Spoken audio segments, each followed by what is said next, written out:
up, brother? What's up, man? How we doing? Fantastic. You got any updates that you want to talk about? I don't know if you want to talk about them yet or if you want to wait. I'm gonna wait. I'll wait a little bit. Okay. Yeah. I got some big things in the works as far as training places and traveling and stuff like that. But I'll wait. Okay. I'll wait until we're 100%. Oh, okay. Yeah. Yeah, probably like 2 weeks from now. Yeah. Probably be good. Yeah. So there's a lot of news going on right now that I thought would be interesting to talk about. Did you see John Jones, the stuff that you were saying about Alex Pereira?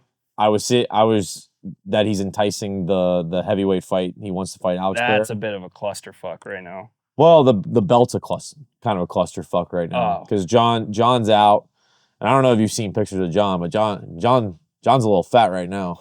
He's got a little extra gut on him.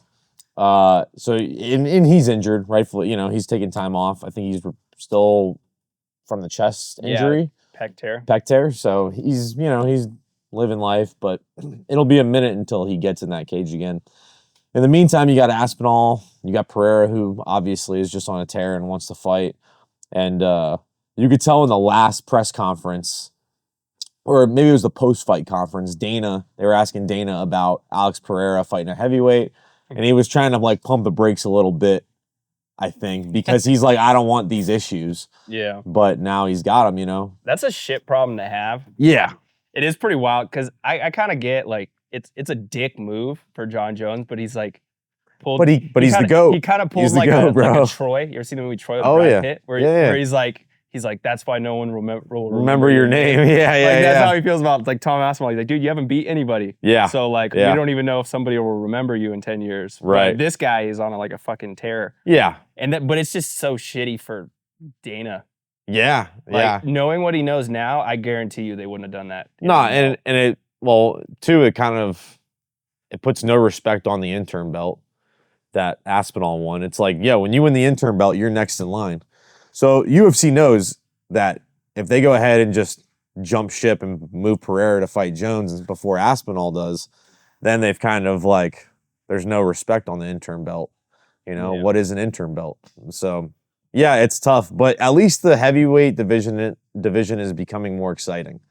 That's like, I feel like right now, heavyweight for a little bit, while John's out is a bit slow, but then 205 as well is a bit slow. So it's good to see that, hey, John's talking about fighting big guys, fighting Pereira. That makes things exciting. Yeah. So, but we got some really interesting fights coming up. Yeah. We're talking a little bit about the Dustin Poirier one. Yeah, Dustin Poirier. I'm going to put this out right now, dude. If Dustin wins the fucking belt by jumping guillotine, I'm going to get a diamond tattoo. Like that would be freaking like the amount of memes I've been seeing on that shit just like little memes of him doing that would be hilarious, dude. Yeah. I've seen him jump guillotine a lot of the time and not finish it in a lot of his fights, to be fair. So that's what he's saying. Oh, is that what he's saying? He was like, they interviewed him after the last fight where he tried it 3 times. Okay. And he's like, they keep asking me while I'm doing it. And I'm still gonna do it. I'm still gonna do it. Yeah. And that's like his one goal. He said, and I honestly feel, dude, like we're coming up on the end of Dustin a little bit. Yeah. You know?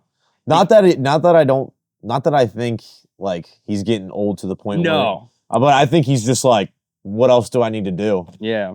He's been around the game for so long and he's got all these big fights and, I think he sees the light at the end of the tunnel, it's coming. Yeah, he's got a family, dude. He's got things to look forward to. Yeah, exactly. So, yeah. And he's done a lot, dude. Like he's done a people that he's beat. Like, the fights he's put on, it's like, dude, go off into the sunset, man. You deserve it, I definitely think it kind of reminds me of that movie Gladiator. Yeah. Like, I feel like he deserves the walk off. Yeah, for sure, yeah. I definitely feel that. I like the movie analogies, too. Dude, Gladiator's Troy and Gladiator. I'm like, today's a good day with movie analogies. We'll need a Braveheart one next. Heck yeah. No, that movie gets me pumped, dude. Oh, dude, those are both great movies. That's probably, I bet you anything, that's probably one of the #1 movies quoted by fighters. Oh, Gladiator and Troy. Are you not entertained? How many times do you think a fighter's done that? At least a handful. At least that I've seen in the UFC where they get on the mic and say, "Are you not entertained?" Yeah. So today we're going to start a new segment for you guys that I thought would be really interesting. I think we'll just kick off into it because I'm not entirely sure how long this will take because I have some stuff written down here just for notes. But this segment is going to be entitled Fight of That Night.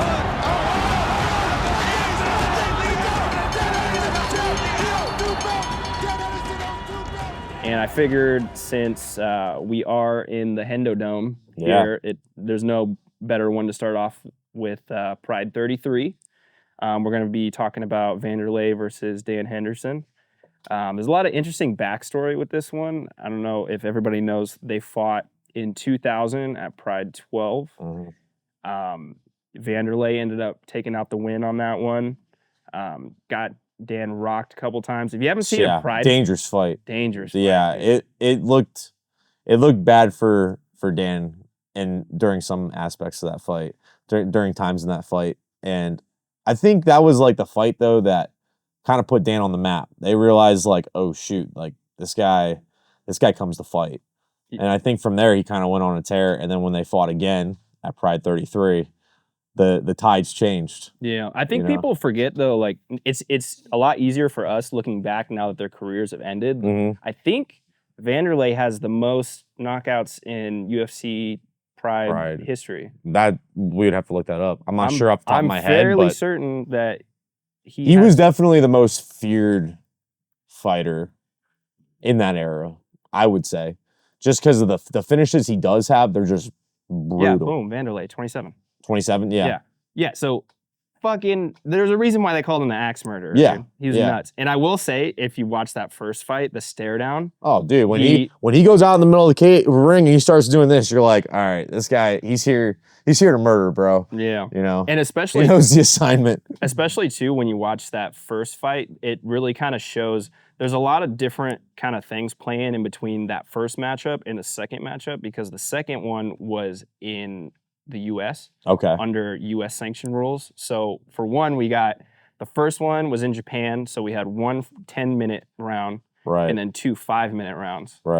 And they were Dan was swinging towards the fences in that first round. So after that, they were just gassed out, exhausted. The freaking stomp kicks too. That's the one part I've seen, because I haven't watched the entire first fight, but I have seen instances and highlights of the stomp kicks in the first fight. Oh my god. That were just like, holy crap. And Dan took them extremely well. Oh, amazing. Dude, yeah. And he still fought really well after that, which is crazy. That's just proof, like, that guy's made of fucking rocks. Yeah. Because if you didn't watch the fights at all, and you saw them sitting in their corners at the end of round 2, you'd think Dan was winning the fight. Because Wanderlei's eye was all busted up from the first exchange in round number 1, and Dan looked clean. Like, he there's nothing fine. Wrong with him. Yeah, just a testament to his like physical like toughness. Yeah, it's nuts. He's just a durable dude. Durable. And I know I've shooken his hand. It's like, yeah, it's like leather, bro. It's like a real man's, a real man squeeze on the hand. And you're like, all right, dude. So he lost the decision on that one. Yeah. I will say though, based off of just seeing his chin and all of the progression that he made, I didn't feel like his striking at that point was at the level that it was when they met the second time. 100%. We could show some clips too, but he was swinging for the fences. I think as Dan progressed throughout his career, obviously he started off with his collegiate and Olympic wrestling background.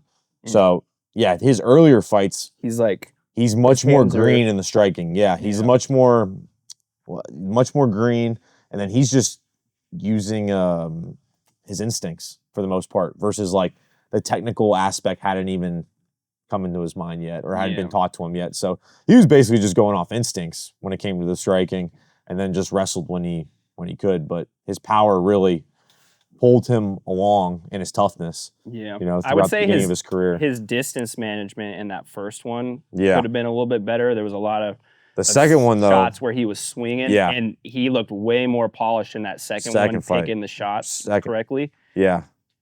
So the next fight, which is the main one we're going to talk. Also, preface with that first one, I don't know if you guys know this. This is absolutely insane to me that Pride used to do this, but these guys were going to war in the first round, and they were absolutely exhausted, and they got what they call a yellow card in Pride FC. So they would give people yellow cards for stalling a fight, and they would take 10% of your purse. That's crazy. So like, what is it, soccer?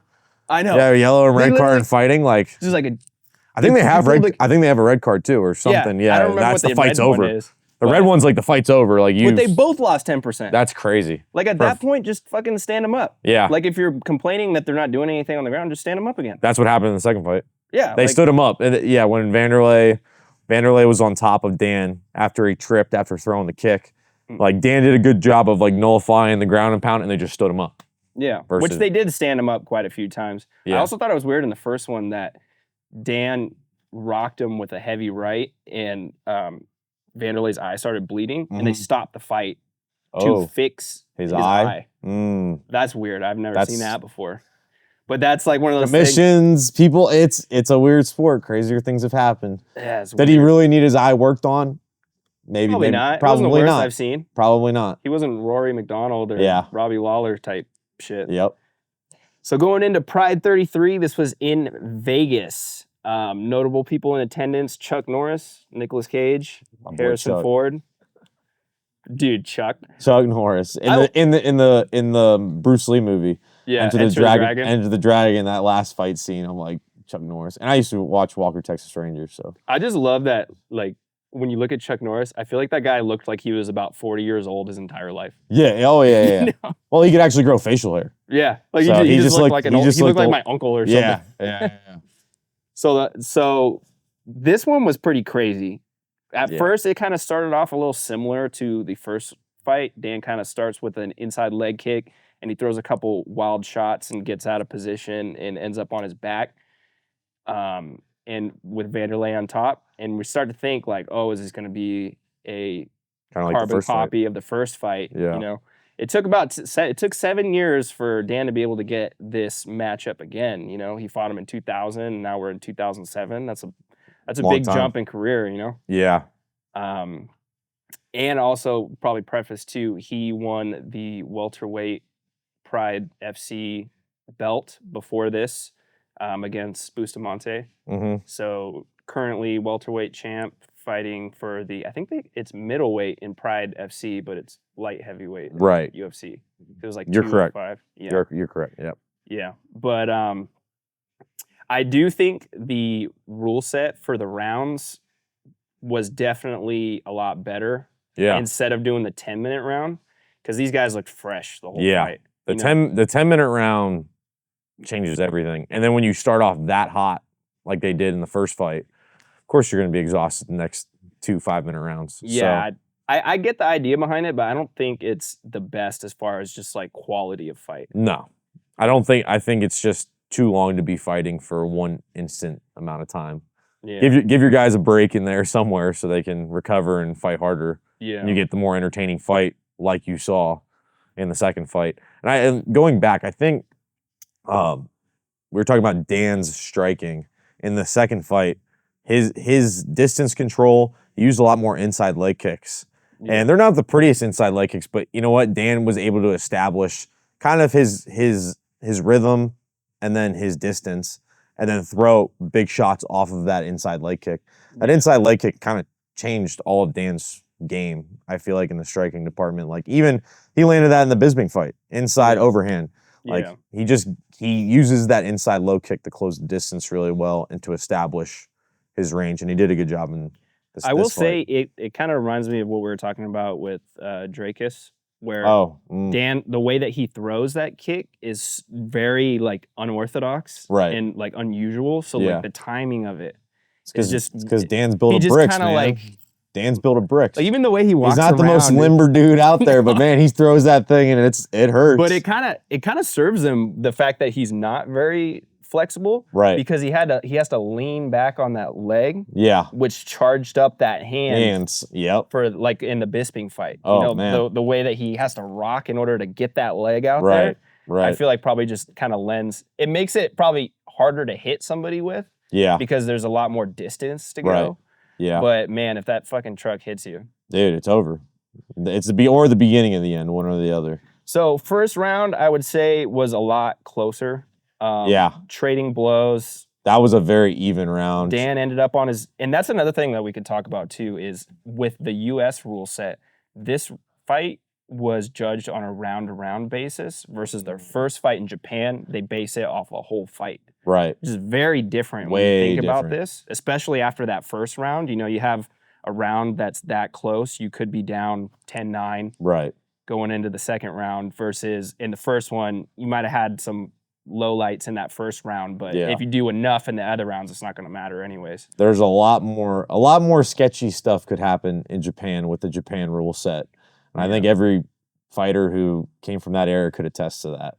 So I think having the US rule set and judging system is just better in general. Yeah. It's not perfect, but it's definitely better than what Japan was doing back At least you have like a general idea of what's going on. Like going into the fight in Japan, like you could be going to that third round, you don't really know what the judges are thinking. Yeah. But if it's they might all of a sudden change their mind on you the last 5-minute round. Yeah. Then you're like versus if you go round by round, you're like, okay, that round was toss up. Yeah. This round there's no way I lost this round. Right. So you can have like an idea of how much you need to go in the rounds after that versus having absolutely no idea. Yeah. So second round.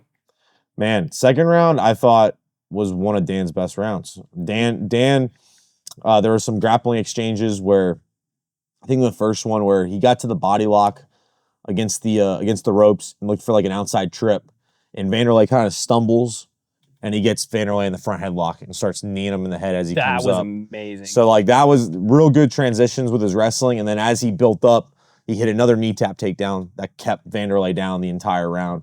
Yeah. And the one thing that I saw in that round that stood out was Dan did a really good job of at times pinning him from the full guard. So he was using underhooks from, inside Wanderlei's full guard just to keep him flat. And the con to that is you can't really punch when you have underhooks from that full guard with any of his hands. But he would pummel the underhooks out and get to the biceps where he could get height and really start landing big shots. And that's where he had most of his success, was keeping him times of keeping him flat and then pummeling his hands in to build up that height to land big shots. Yeah. And he did a good job of it. Especially once they got him to the ground, man. Like Wanderlei, he was beating up Wanderlei like he owed him lunch money. Yeah, and Wanderlei is good off his back and has good jiu-jitsu, but he only has the armbar. That's and Dan and he saw it. Yeah, he saw it. Yeah, he saw it. And so Dan, I just think that was the most dominant round, from looking at from a scoring standpoint. Like Dan just dominated. Yeah. Yeah. Yeah. So that we definitely score that one, Dan. Yeah. Going into round 3. Yeah, it's 1-1 in my head. If I was Dan, I would be thinking 1-1 right now. Right. And I wonder if we asked Dan, what did your corner say? But like in the first one, I'd say it's close enough where I wouldn't just want to say in my head I had that round. No, it's probably better off for you to think that you lost a close round and push harder. I think as a cornerman, you need to favor on the side of, hey, we lost that round. Even if in the back of your head it's close, it could be toss up. Like be for sure, and be brutally honest. Like, hey, he got that first round, you got the second round, or 1-1. You got to win the second round, or you got to win this third round. So that third round, that third round, we'll talk about that spinning back fist. Okay, so is that the only one that he's landed in his career? I don't know if I've ever seen him throw another one of those. I think you might be right. I can't. There's none that's like just popping in my head right now. No. Other than that. The way he set that up, though, it was like weird. He threw the jab, and he kind of like turned his shoulder. And I didn't think he was gonna. When I watch it, I'm like, I don't know what he's doing. Like maybe he's jabbing and like bringing his weight back, but all of a sudden, boom, he throws that spinning back fist. Yeah. And even the ref points at Wanderlei like, oh, got him. Yeah. And realized like he got hurt. And that was kind of the beginning of the end. Yeah. To me, it kind of looked like, obviously when you're fighting Dan, you got to be very aware of that right hand. Yeah. So the fact that he was stooped that far over after the jab, you're thinking the right hand. If I were him, I'm thinking right hand's coming. Come up, big bomb's coming. But then he spins and he's kind of falling off to the side away from that right hand. Right. And just gets absolutely clipped with that. Yeah. So that was the beginning of the end for me. Yeah. He definitely didn't look he looked a little wobbly after that. Yeah, and that's when Dan started to put on the pressure, and then obviously we all know what comes next, the iconic finish, where they basically, I watched the exchange like very clip by clip. They basically like trade overhand rights, and they both miss. Literally, like the joint of their arms both meet. Yeah. And Wanderlei doesn't let the left hook go, but Dan does. Boom. Yeah. Wanderlei goes flying, and then we see the first H-bomb. The first H-bomb. That's the first one. The first ever seen it, and man, everybody lost their shit. Dude. Yeah. You know, it's so funny, like being around Dan all the time. We kind of forget like how big of a deal not only this fight was for his career, but just how like larger than life he was at that time. Right. No shade at Pantoja, but look at, because obviously after this fight, Dan knocks Wanderlei out. The Pride FC kind of post-fight sort of ceremony is a very long ceremony. Yeah. Like they had a long wait just seeing if Wanderlei was okay. They probably wait like 5-10 minutes.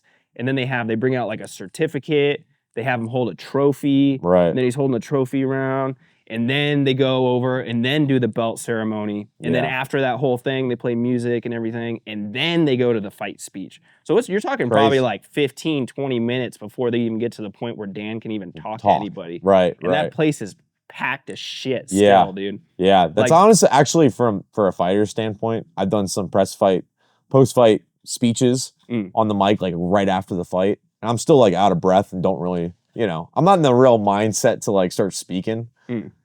So it's kind of, I would just say like it's kind of nice that they had that much time, because then like he can get his wits about him, and he's like, all right. And I think he had a great post-fight speech where he was like, Wanderlei's after party's at the hospital if you want to come to mine, and so like, that was perfect. A little bit. But so basically what he said is that there's a club called Body English. It's not there anymore. Yeah. But it used to be in the Hard Rock. And then he basically said, it's either that or at Wanderlei's after party in the hospital. Yeah. And dude, that was like the cleanest one-liner I've ever heard from Dan. Right. Like I've never heard him say something like that just landed so freaking hard. Everybody started cheering. And it's funny, we made a reel about that. Because I was like watching through all of his fights again. Because I've only ever seen, usually on the highlights on YouTube, they just have the fight.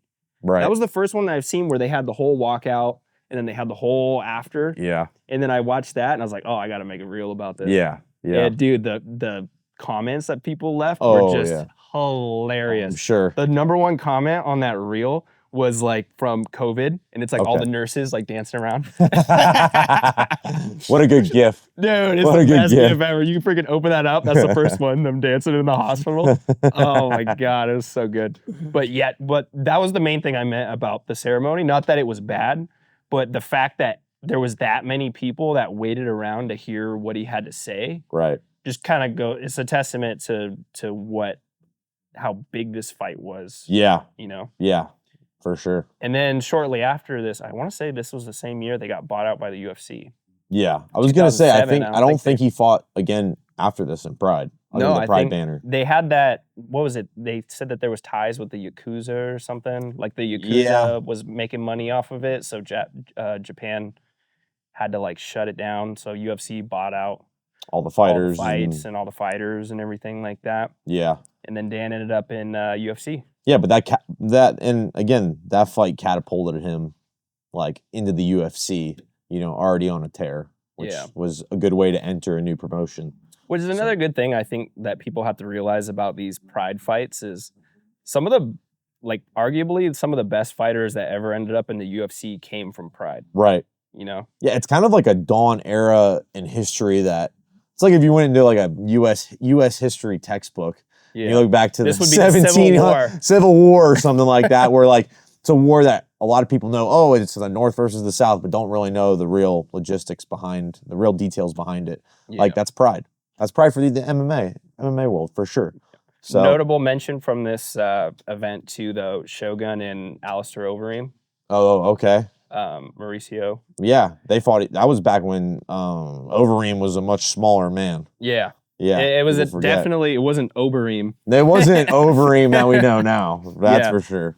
But it just kind of goes to show when you look back at these cards, Nick Diaz, you got Wanderlei, you got Dan, all the OGs, Overeem, all Shogun, the OGs, Rampage. They paved the way. Like without them, there's no There's no MMA, you know? Yeah. Like the UFC really stayed alive with Stephan Bonner, Forrest Griffin, Tito, like those kind of guys that really paved the way for MMA. So without them, sport isn't where it's at. Yeah, definitely. So I think that's about all that we have to say for this. I mean, Yeah. This was if you haven't seen it, go watch the finish. And go watch Pride 12 first. Yeah. And then watch Pride 33 after that, because they're both on YouTube, by the way. You can literally just Google them or YouTube them. But they're pretty wild. Yeah. And big shout out to Randy Couture's sideburns. Oh yeah, does he have sideburns in the? Dude, oh yeah. He had. What was it about that era where they had like those pointy ones? Oh, I don't know. Where they they like go forward and then just back. Clip. It was like the Johnny Bravo. I have to go back and see that. Shit. Yeah, it is wild. But yeah, this was a great one, dude. Yeah, iconic fight. You know, from an iconic fighter in history. Is there any other fights that are coming up that you're thinking? Let's see. Yeah, I mean, I'm looking forward to seeing one in the U.S. because that's kind of Pride came to the U.S. and I think they did well when they came to Vegas. So we'll see how one does when they come and do 2 shows this year. Oh shit! Yeah, they're coming and doing 2 shows. I like boxing too. I'm keeping up with the boxing stuff. I think Fury Usyk will be a really good fight, and I think people are sleeping on Usyk.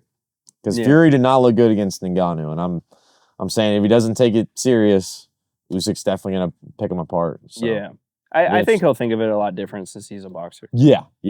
I definitely think he looked past Francis for sure. Oh yeah, but the fight game is it's exciting. We're living in a good era of fighting. Yeah. So. Yeah, definitely. I would love to see one get a lot bigger over here. I think that'll kind of even the playing field at least. Even not just for like the MMA stuff, but honestly, like with one, the main things I watch is the Muay Thai. Small glove Muay Thai. Dude. Doesn't get any more entertaining than that. In a cage. Doesn't get much more. Yeah. Freaking Haggerty's the man. Haggerty's like their guy. He's like he's their guy. What's that other guy? Who Uskin or I know who you're talking about. You said Usyk that, and now that's stuck in my head. But his name's kind of like that. Kind of like that. Yeah, I think I know who you're talking about. Obviously, you got Rod Tang. Yeah, Rod Tang, another one of the biggest guys. DJ, dude. When we were Demetrius Johnson. DJ always. He's another one of those guys. That is a crime that he was so good that they just kind of shit on him. Yeah, yeah. Well, the UFC they thought they were like, oh, we're gonna get Ben Askren and we'll give you DJ, not knowing that worst trade in the world. Yeah, it's like one of those things. Like when if you look at the UFC's decision making, that's one that the UFC hopes that people just glance over. Yeah, you know, because it was a bad one for them. You know, I always wonder what it was about the DJ fights that just made them not sell well. Yeah, I mean, I think it's the smaller guys. The market for the smaller guys. I think people in general overlook the smaller guy. Yeah. Like, you know, no matter if they're tough and they're fighting or not, like they just overlook the small guys. Like people want to see big dudes. They want to see a circus. They want to see big dudes get in there who look jacked and are juiced to the gills. Not know what the hell is going to happen. That's what people want to see. Yeah. So I think that it takes away from the smaller guys, but DJs. Honestly, in a lot of ways, I almost kind of like them better. Yeah. Just because not better, but there's so many things that they can do that a big guy would. Yeah, they're way more technical. They've got to have put on a pace that the bigger guys just can't keep up with.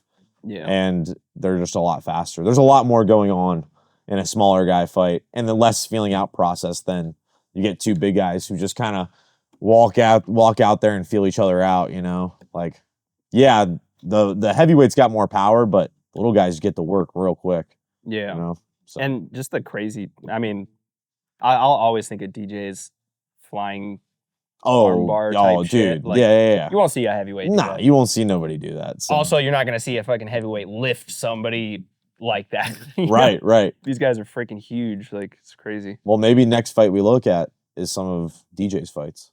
Oh, that'd be good. Give some respect to the man himself. I love. You ever see that reel that they did for him on one where they showed like him doing construction? I think so, yeah. And then it like cuts. It's a real good reel. He's like, oh, I think I'll try this MMA stuff out. Just ends up being the best. Best in the world at it. Oh man, that's wild. But we're all there. Yeah. You're a fisherman. I'm a fisherman. Yeah, fisherman turned fighter. I'm still fishing, but yeah, humble beginnings. Yeah. You know. I think it's probably better anyways, because at least then once you get the money, it's that tastes that much better. You'll appreciate it. Yeah, if you've always come for money and then you get the more money, it's just more money. You know what I mean? Versus like you're broke, you've never been able to buy anything, and you don't have the luxury of that type of stuff, and then all of a sudden you can have it. Yeah, it's a little bit nicer, you know. It's definitely appreciate it more. That's why I think a lot of times like the UFC guys, like, or just MMA guys in general, they're just the coolest dudes. Yeah, you know, because the struggle was there to get to that point. Right. Like you see, like there's way more like prima donna type people in like football. Oh yeah, they make ridiculous, stupid money from the point they're like even boxing's kind of like that. Yeah, and some the guys who get brought up and they're getting cushioned up to the top. They're making money. They're making money when they're amateurs from. Oh, now they pay them for college too. Like they're making millions of dollars in college. Yeah. Which what the fuck are we doing? Yeah, exactly. I picked the wrong sport. Too bad I'm small as shit. Yeah.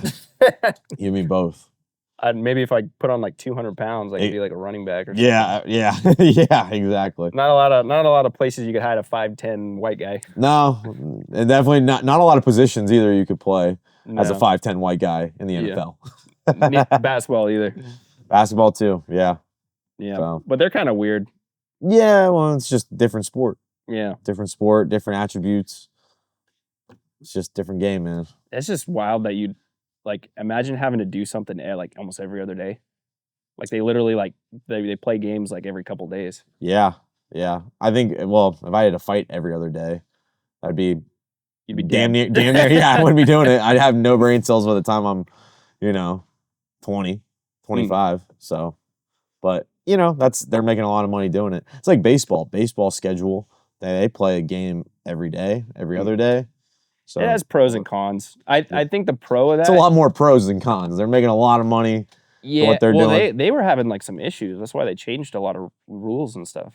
What, baseball? And MLB? Yeah, they changed. They have a clock now when you go up to bat because, like, they had all these, like, weird rituals they were doing. They were just taking all this time. So they were trying to speed the game up because there's no clock, obviously. Like, a game could go on forever if people just keep fucking hitting, Right. It's like craps. Yeah, it's like craps, bro. It's like craps. But, yeah, they were having, like, issues with, like, low viewership and stuff like that. Oh, okay. Which, like, the benefit of the way that they do it is that since there's so many games, it's really cheap to go to a game. Right. So, like we could afford to go to a baseball game versus, like... Right. We go to a baseball game a few times a year, 5-6 times a year if we wanted to. Football game, like we gotta plan a football game. A football game you gotta plan. There's less games. If you want decent seats, you're talking like $400 or $500. Or even minimum. UFC fights. Oh, the ticket prices right now for Connor and Chandler, I think it's like the bleacher seats are like $1,000. Oh my god, it's crazy. And you don't want that if you're gonna. This is gonna be probably the one time, unless you're like a big influencer. Yeah. That you're gonna be able to go to see a UFC fight. Like you're not gonna want to be up there. No. I want to at least be like, level with the ring, right? Like not like right up front, but at least be like close enough to where it's like directly across from me. I'm not like looking down at it, Yeah. That'll be an interesting one though. That'll be a crazy What are you fight. thinking about that fight? Matters what Connor shows up. I would say probably the Connor that's going to show up is the guy we've seen as of late, which is a real rich guy he's training. But I don't think he's as sharp as he was. So, but who knows? Maybe I'm wrong. I think Chandler is definitely hittable, and Connor's more of a pinpoint accurate striker, where Chandler could run into something like for sure. Yeah, because Connor is very strategic. He's southpaw. It's that mixed lead from southpaw versus orthodox, and Connor's really good against orthodox guys. So. Yeah. Anything could happen. Got a good hand fighting But game. Chandler though, dude, Chandler lands one good shot or puts Connor on his back right away. Connor's in trouble. So we'll see what happens. I will say, like, at least for me, like my heart says Chandler. I want because Chandler to win. he's like salt of the earth, bro. Right. Like, that guy is such like a big motivation for me about like the way that I teach, like the way that I think about all the stuff that I do. Right. Just like the work that he puts in and stuff is like amazing. Yeah, he's been dialed in. He was dialed in before the fight even got announced. Like when they were like, they're months and months out from ever fighting. Like he's training like he's about to fight. Yeah. So he's Although just doing. I might say that if McGregor won, it might be better for the sport. Yeah. As far as like eyeballs. Mm-hmm. Because I mean, look, good example. I don't think I've seen them do any sort of hype up promos for any fighters in any fights individually like they've done for Conor already. Like you seen that one where it's Sneed O'Connor or whatever, that Irish thing. Yeah, Shay O'Connor. Yeah. I think it's Shay O'Connor. And it's like it's Conor McGregor and he's walking in the shadows with the green light.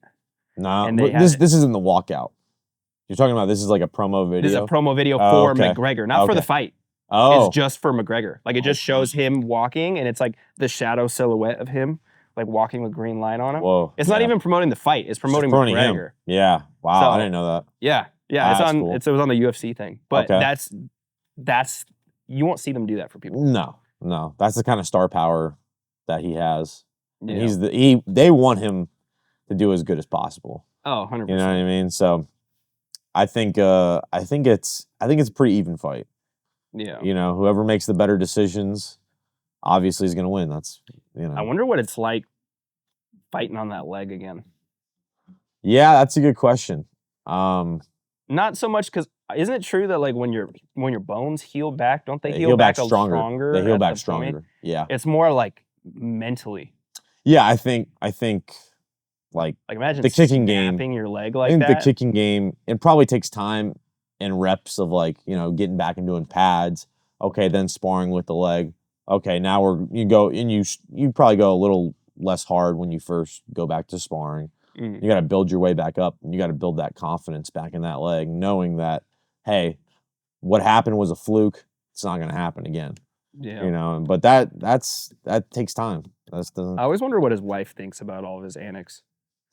Like, if I was her, I'd absolutely hate it, dude. Like when he snapped his leg and he's like, "Your wife is in me DMs." He'd come home. I'd be like, all she's doing is she's getting that. You're money. sleeping on the couch. She's getting that money. Oh yeah. She's getting that money.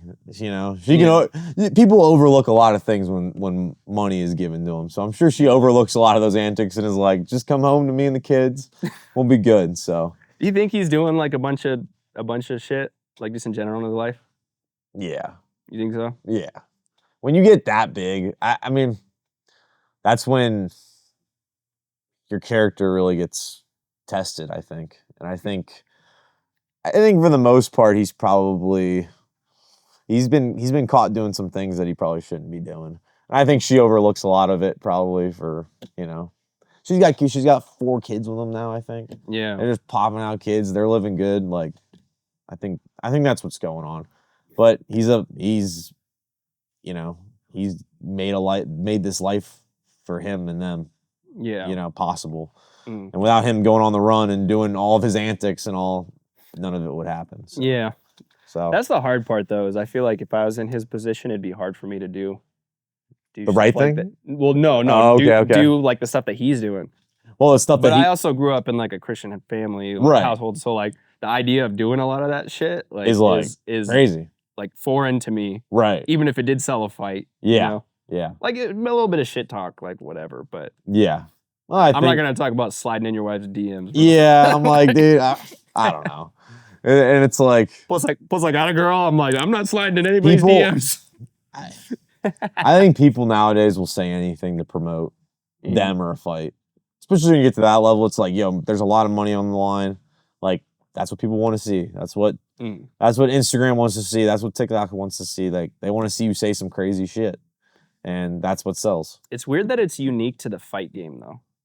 Like, you don't need to do that with football to sell a game. No, but also, like, everybody knows, like, a fight is, like, in the real world essence and outside of sport, there's a confrontation. We have an issue. So I think, like, of course, people people want to see a fight. When there's confrontation, the first thing they say is, World Star, put a camera up, and they're like, yo, you guys should fight. You know what I mean? Because people have that, whatever that is, that makes humans tick. They want to see people fight when there's a confrontation. So when there's pre-fight, antics where there's a confrontation, people are talking shit, people are pissed off, it sells. Yeah. So it's just part of the sport. Yeah. People in football don't have to do that because it's not really a conflict. It's just a game with sports and rule. It's a sport with rules and with athletes. That's it. But a fight, it's 1v1 and we got a problem. And so people like when there's that beef or there's that animosity between those two people. I'm trying to remember who did the quote, but there's this great quote talking about fighting, and he was saying like when you lose and you get knocked out, it's very like what does he say? Basically, like if there was no ref, you'd be dead. And you know it. Yeah. So that stands true. So right. There's something like very like primal about fighting. About it. Yeah. Yeah. And that's what makes it a great sport. That's why it's like everybody can go play the sport, but there's no play fighting. When you fight, you're fighting. So I think people are like, I think some people wish they could do it, and then there's some people who can do it. And it's like it's a sport for not the faint of heart. Because bad things can happen in there. That's why I think like with I don't think of losses in fighting the same way that people think of losses in like other sports. Like people are like, it's different. He's undefeated or whatever. It's different. Honestly, like to me, because there's like this whole study that there's this guy Jordan Peterson. Yeah. And he wrote some books. I read his first book, and there was the first chapter. He basically talks about they did this study on lobsters. Okay. And basically, lobsters fight for territory. Okay. And they'll fight for like women. Okay. So there'll be two male lobsters that'll fight, and the losing lobster, his posture will change. He'll like start to like slump over and like act defeated, and they're less likely to engage in other conflicts with another male after losing. Yep. But they could give them a like SSRI, like a serotonin thing, to basically like get rid of like the depression that they felt, and then they'll go fight.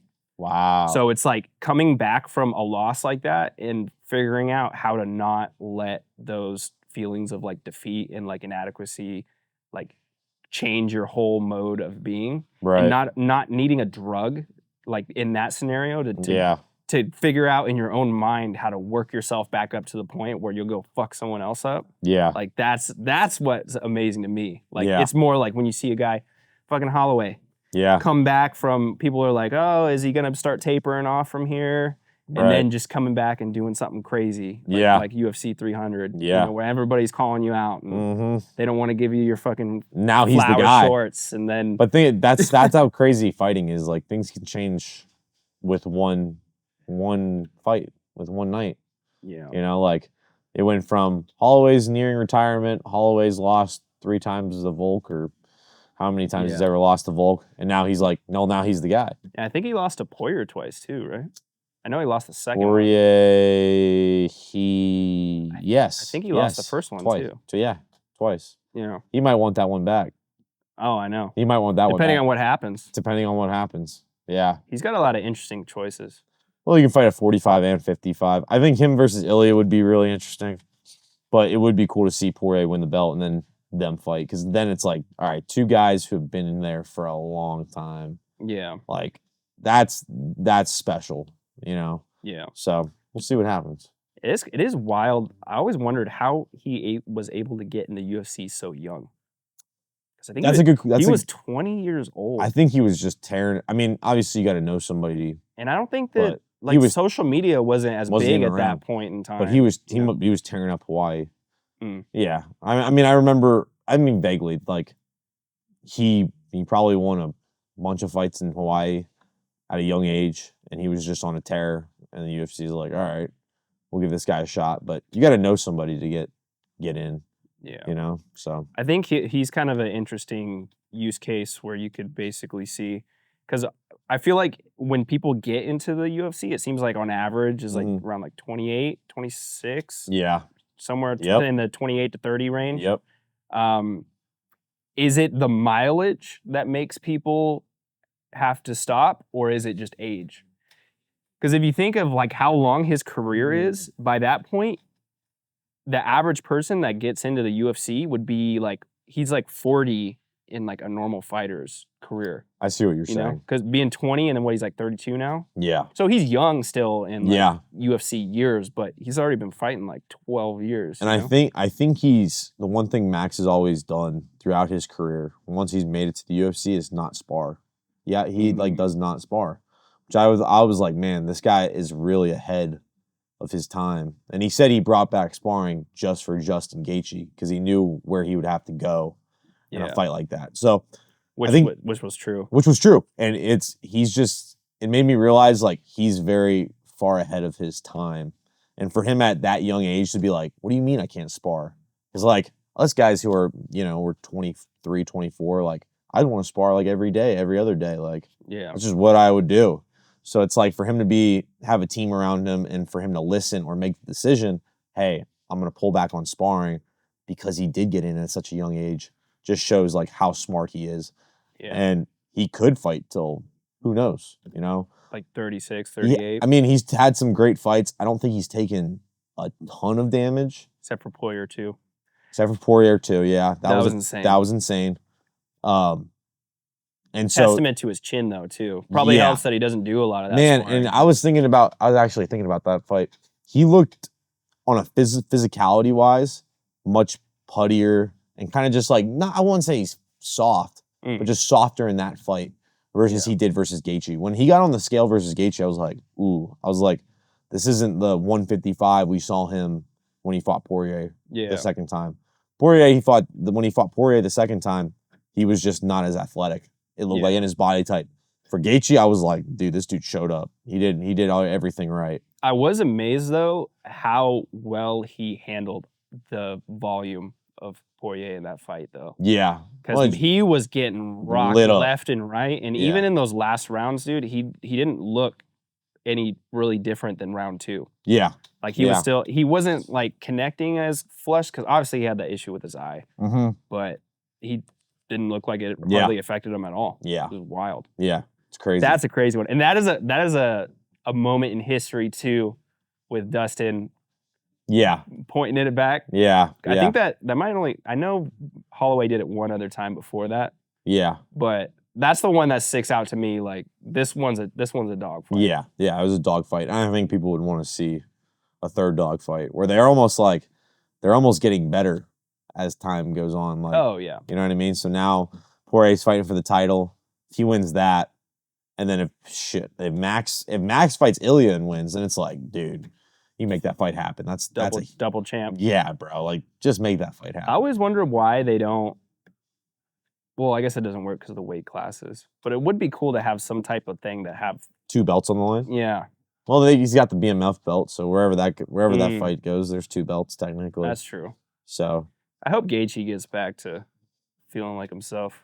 Yeah, I'm sure after something like that, you take some time off, like a knockout like that. I think I saw a little interview. I think he said 6 months minimum. Yeah, which I was like, good. It's exactly what you should be doing. Yeah. So, but yeah, man, it's brutal. Fight game is brutal. Yeah. When things are good, things are great, and then when things are bad, they're pretty damn bad. Yeah. You know what I mean? So I think that's why everybody you can talk shit on certain fighters that you don't like, whether they're, personality, what they say, but like there's got to be some bit of respect there where it's like this guy gets in there and puts it on the line all the time. It's a tough way to make a living. It's a tough way to make a living. Have you ever had any losses?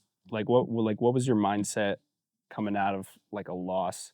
Was there anything mentally that you had to overcome that you vividly remember? This is a good question. So my last loss was, I believe it was, I think it was 2017 or 18. I think it was 18, where I lost to Max Roshkoff. For the people who don't know who Max Roshkoff is, Max fought in the UFC. He fought Austin Hubbard on short notice. and quit on the stool. So obviously he didn't fight in the UFC after that because he quit on the stool. He ended up fighting for Cage Warriors. I ended up being his first fight back from that fight. So the fight didn't go how I wanted it. And that was a tough one for me because I was like, if I beat this guy, then that does a lot for me. And it also proves to me like, hey, I deserve to be on that like kind of upper echelon with those upper echelon fighters that have fought in the UFC. So the fight didn't go my way. And I definitely thought I was kind of done. I don't know, man. Like, this shit is just tough, you know? And like when you take a loss like that, you're like, dude, like I don't know, man. So I went back to working a regular job, working construction. Took like a year off. And then Joe kept telling me, and it's funny, my wife kept telling me, they're like, you're not done. And I would say, I'm done. And they'd be like, no, you're not. They like play it off like a joke. Like, no, you're not. You're not gonna go out like that. My wife kept saying that. And then one day just like I was like, fuck this. Like, fuck my reality. Like, I'm gonna fight again. And then it just like, you know, I rose, you know, and then I was like, okay, I'm getting back in here and training and doing the right things. And then I just go on this crazy tear. Like, if it wasn't for Joe and my wife, probably wouldn't have happened. So I like thank them and hold them dear because like when you lose, yeah, it feels like obviously like your self value, you know, definitely takes a hit, especially when you're trying to make this your living. Like this isn't just like, oh, I want to get some clicks on Instagram, I want to get some likes and some followers. Like, no, this is like my life. Like I love fighting, I love it with every ounce of my being. So like I want to be a world champ. I want to make a bunch of money fighting. And so when you lose a fight like that and you got people who count on you, yeah, you feel like shit, you know? And it took a while to get up and dust myself off and realize like, oh, I'm not done. So I think everybody has to go through that. Everybody has to have like these like make or break moments. And that's one of those moments where like it was, yeah, like I'm the one who got up and made it happen afterwards, but it wasn't because of necessarily me right away. It was because other people were like, you're not done. And so it's just crazy. Like, surround yourself with good people who really support you and love you. Like, that you can lean on during times like that as a fighter because you're going to find them. You know, there's only a couple guys that are undefeated in this sport. Like, you're probably going to lose at some point. Yeah. So, yeah. Yeah, that's great. And I think that's one of the benefits of having the sort of community that you guys have, like in gyms like this, just in general, like across the country. Right. Because if you're just like some person that's on social media and stuff like that, there's not a lot of ways to interact with people outside of the digital world these days, apart from like high school and then maybe if you go to college. Yeah, isn't that crazy? But then at that point, you're going to college and now you're having to deal with politics and different kinds of factors outside of just like a goal that you guys are going to that you're pushing each other to. You know? There's a lot more things that can kind of seep in. Yeah. Versus like in here, it's just like, no, I want to be better and you better push me to be better too. Right. Or I'm gonna expose you, you know? Yeah, exactly. And I think fighters know, like, especially ones that really care about this, you only need a couple guys around you that have the same vision. And it's sad to say, but there's usually one or two guys that kind of stand out and like push the rest of the group. That's like with any like great team or anything like that. Like Michael Jordan was that guy for the Bulls, and all of them talk about it. Like Pittman, all of the guys who played on that team, like they were great during that team was great. But like after they all split, you kind of got to see like Jordan kind of did his thing still, but everybody else kind of like slowly like just like the value of play was different, you know? So I think it's one of those things like you got to be a leader and you got to lead by example.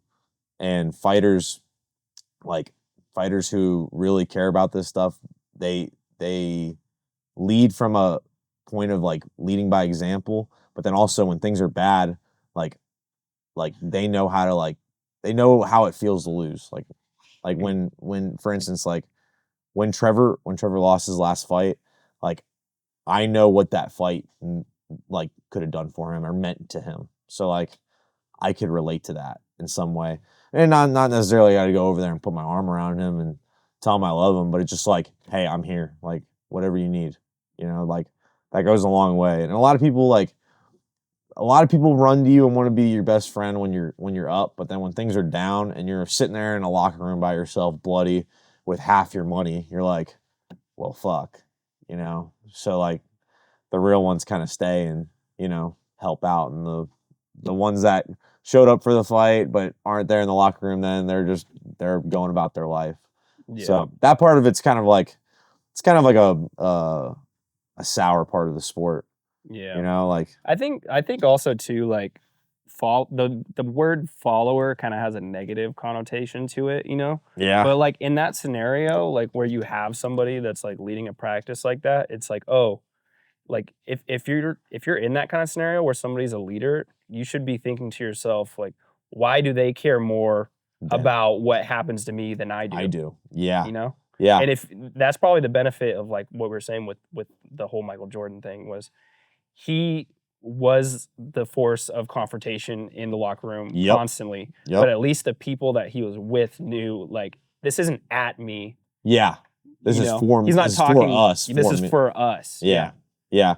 And I feel like that's something that's lost today too, is where there's so many people that take criticism personally, as like super personally. Yeah. It's because people don't have thick skin. It's like back then, like, maybe you didn't like what Michael was saying in the locker room, but damn, man, you had to respect it because the dude showed up every practice and every game and showed out. And it's like he held everybody to a standard. And that's like any captain or leader in anything, it doesn't even have to be fighting. Like, they hold people to a certain standard and they don't accept anything less. And that's how things really get done. And he held himself to the same standard. That's a big thing. Was willing to show it. Yeah. Like, I think that flu game in the playoffs, you ever remember that? No, it was... He had 102 fever. I do played remember. The game, got like 30-something points. Yeah.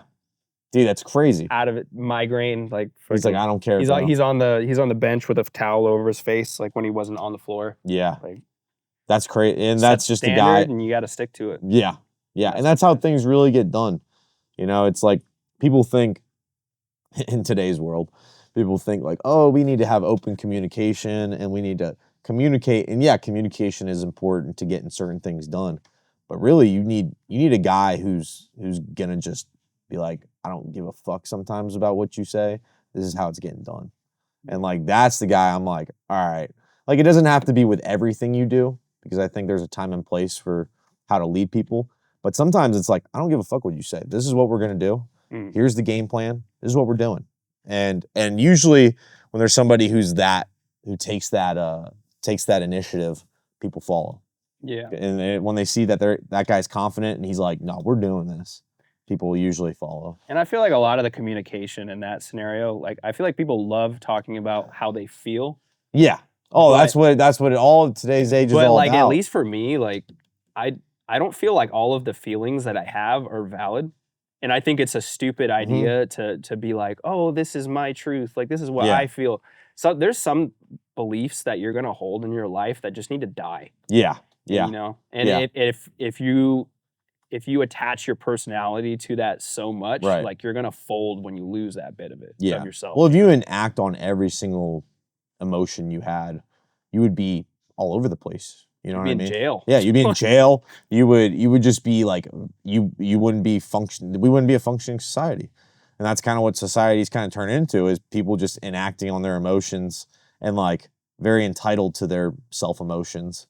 And it's like, dude, some emotions you need to like dissolve within yourself, like you said, and like deal with them yourself, versus telling everybody and then enacting in some crazy way on them.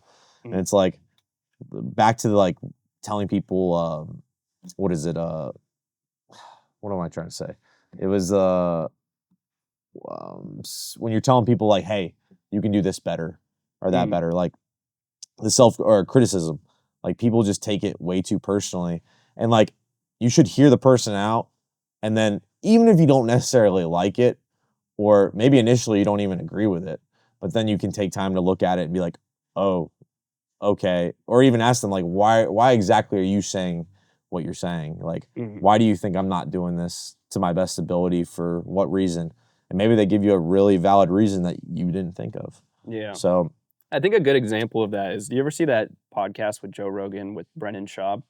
when he was telling him to quit later in his career. That was a tough one. Some people think like, oh, that's rude. Like you should just let him do. But that's a good friend, man. I think one thing Rogan really pointed out, which we kind of learned later on after seeing how Brendan Schaub's career has gone, he could see some things in him that he knew, okay, there's some careers that you can take after this, whether it be comedy, whether it be podcasting, that can be just as lucrative as what you're doing before. Yeah. And you're not living up to the same situations that in fighting that you were when you were a little bit younger. Right. So the chance that you might incur more damage that might affect those things that you have going for you later on in life don't make it worth it. Right.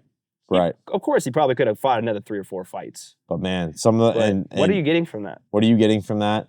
And Brendan Schaub's career. I watched him back when he was on The Ultimate Fighter, so like he's one of those guys I watched growing up, and very, very big highs and very big lows. Yeah. Like he was either starching dudes or he was getting starched. Like that's tough. And when I watched that podcast, I think Joe got a lot of shit from people because it's like, who are you, Joe? But it's like, hold on, Joe's a good friend for one, and two, he's just being honest, and he's been around the game. So his opinion has to be, somewhat valid or at least listened to. Yeah. So, if it's just some nobody who's never been in the fight game, knows nothing about it, and he's like, you should just stop and do this. It's like, okay, well, I'm going to take that with a grain of salt, But him and Joe have had that relationship. He's been on multiple episodes of that podcast. And then Joe's been around the game for so long, and he's just giving him his honest critique. I think if you asked him now, he's happy that he told him that. Yeah, agreed. Even though he was most definitely not happy that he did it on a podcast. Yeah, in front of millions of people. Yeah. It's like one of those conversations that you would like to have like behind closed doors, but it happened on such a big platform that like other people could learn from it, Yeah. And that's big. That's bigger than just me and my friend having a conversation behind closed doors. I think a lot of people could take away from that interaction. I think that's the benefit of podcasts, though. Yeah. Is like, we're filming this and we set up cameras, but we didn't set up cameras for this exact situation that we're going through right now. Right. Versus like you see like short clips on like social media where it's like Instagram and it's like somebody films like somebody crying or something or like themselves. They set that camera up to do that. Yeah. And there's some kind of weird connotation that has versus like, we didn't plan to talk about any of the stuff we're talking about right now. This is just where it went. Yeah. Yeah. And I think people understand that, and that's one of the reasons why they like podcasts so much. Right. Yeah. Because I think they like the organic. Yeah. It's just the organic. Like, we didn't plan on having any of this conversation after our segment about Pride 33. Yeah. It just happened, Like, I think nowadays people are looking so much for that notoriety and the clicks and the likes and the followers that they're willing to set up a camera and put on an entire performance for people. And what does that say about them, and our society? Yeah. You know what I mean? Your life isn't real. Yeah. It's like an act. It's like Wizard of Oz. Yeah, dude. It's like literally Hollywood. Like now, like Hollywood's getting what they want. Like people are acting like their life's Hollywood at home. Like legitimately. Like they're literally planning out what I got to post today? What I got to do this today? Like how can I get more likes? How can I get more follows? And it's like, if you have to go to that extreme to do that, to feel whatever you feel like you're going to get out of it, then I feel bad for you, quite honestly. Like I feel bad for myself. Yeah, you're living like a shallow existence. Like you should be doing cool things that you love to do, where you can put out content like when you want to do it and still get that notoriety from people. Yeah. And maybe it's not as many people that you want or as many likes as you want, but at least it's organic. It's what you want to do. It's not like, oh, I got to go do this because I want this, and Yeah. So it's kind of like the whole like prank thing to me. It's if you got to go do shit to film, like I'm a firm believer in just film what you do every day. Yeah. Yeah. Like if what you're doing is fighting, you're fucking training on the mats every day. Right. Just set up a camera and do what you do every day. The whole thing about pranks, the prank thing is, my thing is fuck around and find out, bro. And like you're fucking with other people who like they just want to be left alone. They're going about their lives, and you're doing all this prankster stuff for clickbait. And I'm like, I honestly don't feel bad for you when somebody slaps the shit out of you. Same. Like, you ever seen that one video of, it was like this thing that people would do where they're going on the escalators? Oh, and like yeah, the dude, and he like, goes, touches this guy's wife, and he just fucking pulls pulls him over Yeah. down onto the thing. Or like, I have no sympathy. What's the one for that you. I see? And like, of course, we're here talking about it, but it's like we've also viewed it, so that like, and that it's in front of you. It's in front of you, no matter where, whatever, whether it's Facebook, Instagram, like it's just in front of you. So we're talking. That's about one of the things too that a big thing that I try to advocate for people to do. Is curate your reality. Like, especially with social media shows what you interact with. Right. Like, if you're on TikTok, if you're on Instagram, you can go into whatever posts, and especially with TikTok too. Like, when I first started using TikTok, it was just like booty bitches, like all kinds of crazy shit like that. Like, it took me a while to go through and like not interested, and go through and cancel out all these different types of content that it was feeding me so that I wouldn't get any of that bullshit. You know? And that's a conscious decision that you have to make to curate your reality, because there's a lot of things that are telling you to look at this, look at this. Goes back to the internal like emotions and stuff you're talking about. You know? Like your internal just your character. Like, what do you want to surround yourself with? Like, personally, like I have my Instagram. I got rid of TikTok because I was like, this is just, I just don't use it. Well, my TikTok, like, I put stuff there, I just don't use it. I could be talking about anything, and my phone would, and it does it on Instagram too, but instantly put like whatever I was talking about up. Like, I'd be talking about bow hunting. Oh, there's a something sponsored ad for bows. Like, it was right there. I was like, fuck, they know what I'm talking about. Like, they want me to buy into this shit. But like, you know, what the depth too, like, I see such like shallow content where it's like, it's just so stupid. Like, it's just like, what is this? Like, yeah, maybe you have a laugh to it, but like, people laugh to it, but it's not, there's no depth to it, you know? And so, and it's not shit that like people can really like emotionally get involved in. It's just like, okay, whatever. But like, I think that's one of the benefits of, even if like you don't put it out anywhere, just even to have it for yourself, but just physically the act of doing a podcast. It is very hard to talk about anything of substance with a person when we're busy as fuck. Right. You know? Like, I don't think I talk anything on the level with you like how we do here, other than when we're sitting in these here chairs making right this now. happen. And that's what, honestly, that's, people are doing more podcasts probably for the wrong reasons. But just the great thing about podcasts is, one, you're interacting with fucking people on an organic level, which is rare these days. And you're locked in, phones. No phones, and you got to talk. You have my undivided attention. Exactly. And that's so important these days, because now it's like, all right, you're having a conversation with somebody, they get on their phone. Like, you do anything, you get on their phone, you get on your phone. Like, it's now just like a habit. You know, you don't even realize you get on your phone. You're just like hanging out. Maybe you turn your car off when you pull into a parking lot. Oh, I'm gonna get on my phone real quick. Like, it's just part of, like, you ever have that weird like phantom vibrating thing? Like, you ever like think your phone vibrates? Oh, yes. You pull it out and then nothing's going on. That's it. Yeah. I think they've done a study on that where like they even hell, people should just do this. See how many times you pick up your phone a day. Just see how many times you pick it up. You don't even have to unlock it. Just pick it up. Like, you'd be like, what the hell? Like, I had no idea I would pick up my phone that much. And it's not like you're getting any calls. I think what they said, like, the average use is like 4 hours a day. Times that by, imagine if you did anything constructive for 4 hours a day. You'd be a fucking monster. If you took those 4 hours and, because what do you think? You think you train, how many hours a day do you think you train? 4 on average. So see, there you go. There you go. If you just took those 4 hours and decided to have healthier habits, like breath work, yoga, read books, educate yourself. Hell, if you took those 4 hours and put it towards one specific thing, you're gonna be damn good at that one thing. Like, and you've got more out of that time than just scrolling on your phone. I think that was the one thing that really kind of leveled up, because obviously, like, I don't have the followers to show like the work that I do. But I took the chance and quit my other job, which was probably not the best idea. Because I made like no money for I was like surviving off of like $1,000 a month. Like making I couldn't give away a video. But going through that struggle and having to do it every day and figure out like, okay, why isn't this working? Why isn't this working? Why isn't this working? Right. Was how I was able to progress so quickly.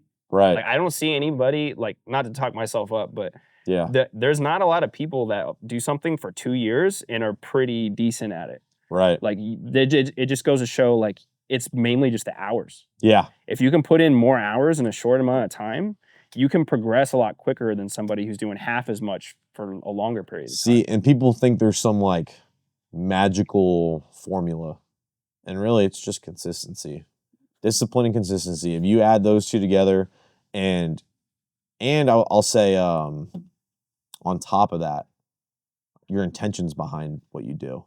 Because like me and I think the thing that kind of separates the upper echelon fighters from like the mid fighters, like, is their intentions while they train. Like, see how they drill, see how they warm up. Like, just watch them. Like, you'll see that the guy who's more mid or is not as good, they'll shadow box and then they'll kind of mill around and they'll do things at a slow pace. But you get the upper echelon guys, they're drilling at a fight pace. They're doing everything. They're doing everything very intensely, and that's what separates in any field, is like, what are your intentions behind doing this, and your actions. And we can do the same thing. We can train 5 hours, but I train way more intense than you, and my intentions are way more like deliberate than yours. I'm gonna progress way faster than you. That's just bottom line. So, and obviously too, there's an upper level of it. Yeah. You know?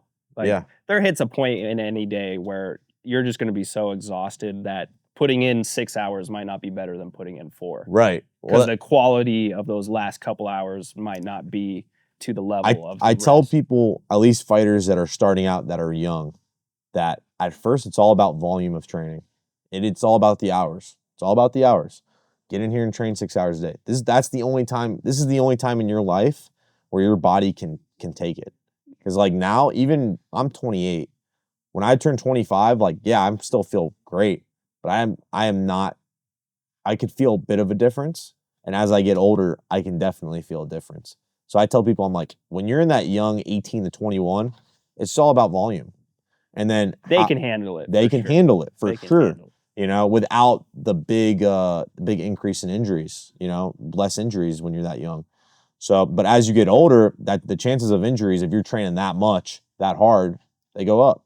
So I tell people, volume at first, and then once you build your game to a certain point, you get to 23, 24, then it's all about structure, how you structure your game, what hours you put in.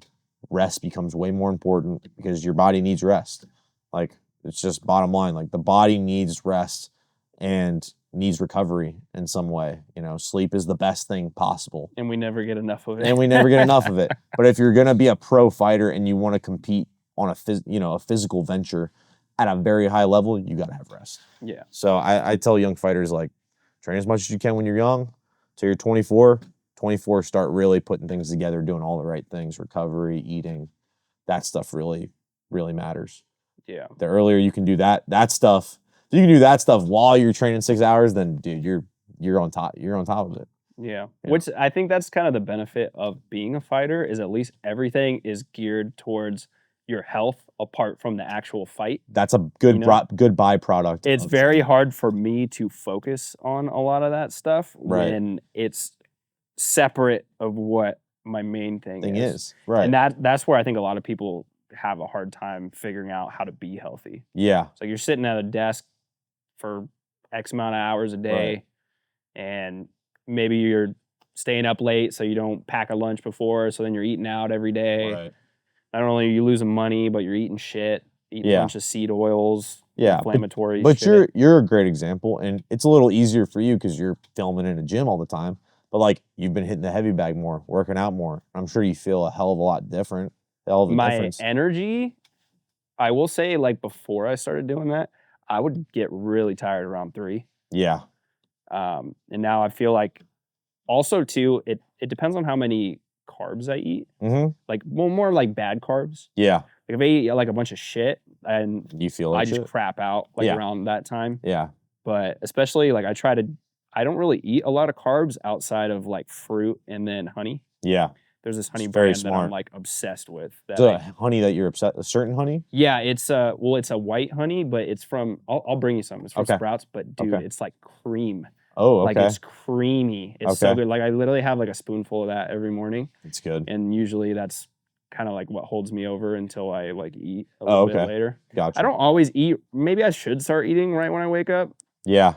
Just because a lot of times I do this and then it's like 2 or 3 and I still haven't eaten yet. Yeah. So I should probably start doing that. Yeah. But it's always like eggs.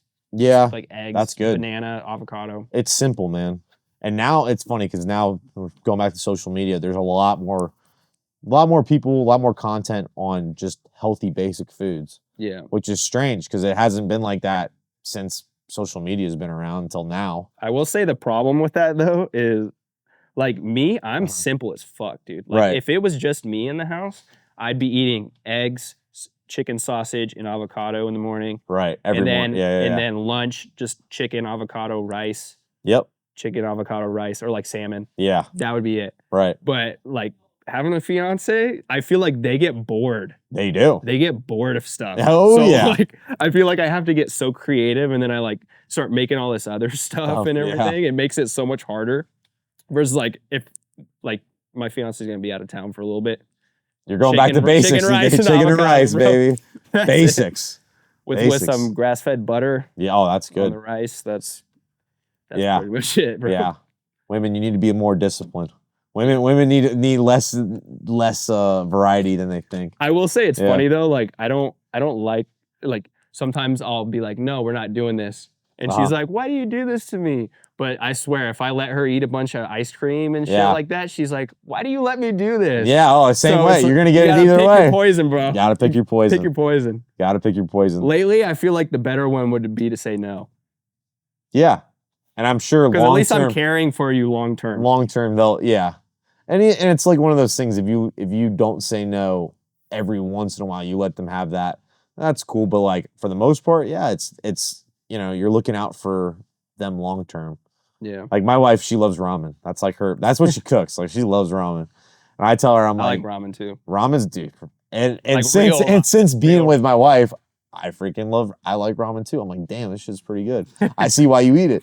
But I'm like, it's not an everyday thing, Yeah. It's like, hey, if you want to have that once a week, then like, okay, don't eat it every single day. It's super processed. Well, it's also too like it's the type of. So like I'll bring you next time I see you. Okay. There's this pasta that I'm like, obsessed with. All right. It's from Italy. They sell it at Organic Roots. Okay. Stupid expensive. Yeah. Not like ridiculously. Like it's more expensive than the shitty pasta. But dude, like they don't use any pesticides or like any bullshit. And then also a lot of times with pastas, they heat it really high to like dry it out. So it changes like the structure of the gluten. Okay. But with the one that they make over in Italy, they just they sun dry it. They just sit it out for like many X amount of days. Okay. And just let it dry out by itself. It is like that's the only pasta that I can eat and not feel like shit later. Oh wow. Like I've had it for lunch where like that was the only thing that I ate with like some chicken and like a little sauce or whatever, organic sauce. Okay. Felt great. Zero crash. Yeah. That's funny. That's funny because when I went on my Italy trip, it was last summer. I ate a ton of food, but like I never felt like real crappy. Yeah. I don't know whether that's because it's not as processed. That's probably it.